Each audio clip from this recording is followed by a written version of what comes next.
আগামী 22শে September ICDS এর worker পদের পরীক্ষা হবে মালদায় এবং আইসিডিএস এর হেল্পার থেকে যারা ওয়ার্কার হওয়ার জন্য আবেদন করেছেন তাদের পরীক্ষা হবে আগামী 29শে আগস্ট।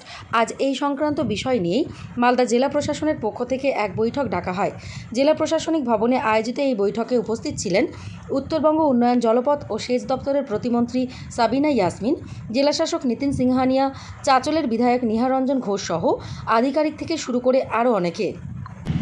এবার টোটাল আমাদের ওয়ার্কার, হেল্পার এবং প্রমোশন নিয়ে প্রায় 80,000 আমাদের ক্যান্ডিডেট অনলাইনে ফর্ম ফিল আপ করেছে এবং আজকের মিটিংয়ে আমাদের মোটামুটি ঠিক হয়েছে যে 22 তারিখে আমরা ওয়ার্কারের এক্সাম নেব।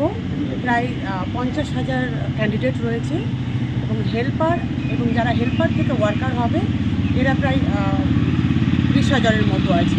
তাদের 29শে সেপ্টেম্বর পরীক্ষা নেওয়া হবে এবং আমরা খুব চাইছি যে খুব সুন্দরভাবে যেন পরীক্ষাটা আমরা নিতে পারি এবং আজকে সেভাবে আমাদেরকে করা সমস্ত ব্লকে বিডিও সাহেবরাও ছিলেন, আমাদের সিডিপিওরাও ছিলেন, ডিএম সাহেব থেকে শুরু করে সবাই আমরা ছিলাম যেন সুষ্ঠুভাবে আমরা এই পরীক্ষাটা নিতে পারি, সেটাই আমরা চেষ্টা করি।